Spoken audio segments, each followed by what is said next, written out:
Get ready. Three, two, one, start.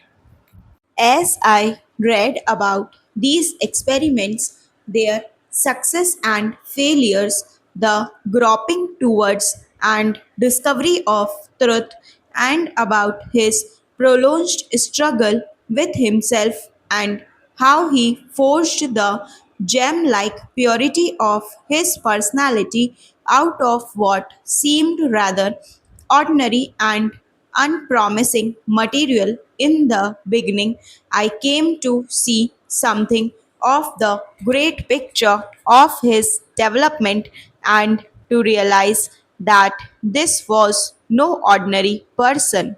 Here was a man who was working on himself as a jeweler works on an uncut diamond.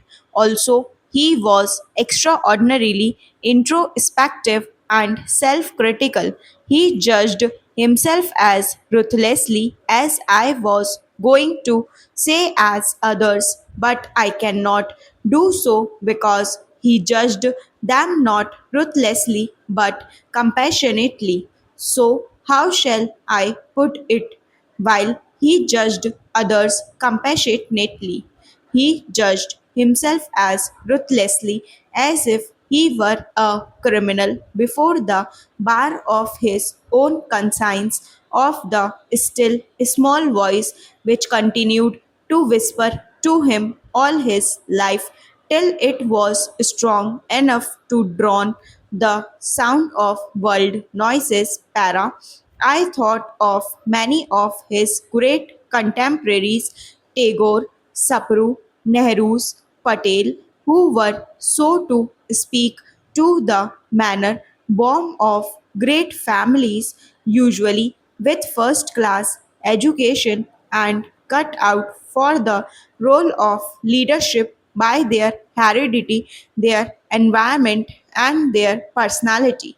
On the other hand, if you look at the early or even middle age photographs of Gandhi, you see no Apollo like beauty, no charisma, no clearly discernible signs of his destined greatness. Even in his personal appearance, you see the miracle of the Spirit gradually permeating and transforming matter.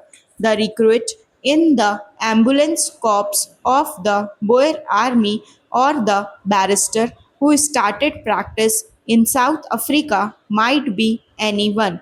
But look at some of the photographs of his last years. I am thinking of one photograph in particular with a far away look in his eyes as if talking with God, and the thoughtfulness, the composure, the compassion of Buddha in the face. What a difference! His whole life, as he said, was thus a continuous experiment in the search of truth.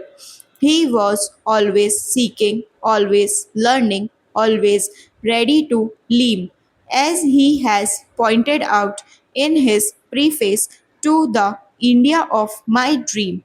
I am not at all concerned with appearing to be consistent. My experiments in the political fields are now known not only in India but to a certain extent to the civilized world. Para, in my search after truth, I have discovered many new ideas and learned many new things.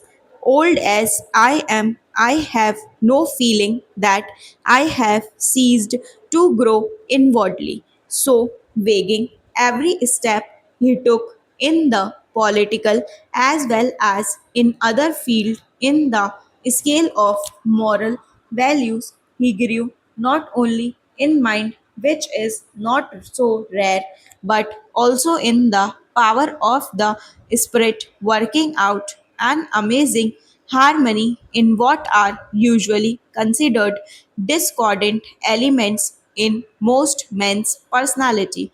His main inspiration in life was God, as he conceived him, but he realized early that after God, the source of power and inspiration for work lay in the people whose service was his life's highest ideal. He could not serve them fully unless he was able to identify himself with them completely to such an extent that they could irresistibly feel one with him. He attuned himself in his way of life to the deprived, the exploited, the poor, the hungry, the ignorant, the who constituted the large majority in the country. He had seen that most of the national leaders in the early decades of the century lived a life which was, as a rule, quite cut off from the life of the masses. They did not speak in their languages or dress like them or live in their style and were not really concerned with their problems or their moving and miserable condition. They were more concerned with the protection of their individual and class interests. Para Gandhiji changed all that. A man of the people, he equated himself with the people quietly, passionately, sincerely, without the fanfare claims which the later champions of the poor and the exploited have made fashionable. He deliberately reduced his standard of living to that of the poorest and the lowest so that they may look on him as one of themselves and may feel no hesitation in opening their hearts to him. The irrepressible and well beloved dear Naidu did once say with her great humor that it takes a great deal to keep Bapu in poverty, but no one can deny that he ate, dressed, traveled, and lived as an ordinary poor villager would and managed to control completely the urge to seek physical comforts and carefully cultivated the capacity of non possession. As days went by, I saw I had to throw overboard many other things which I used to consider as mine, and a time came when it was a matter of positive joy to give up these things. Exploring the cause of that joy, I found that if I kept anything as my own, I had to defend it against the whole world. Stop.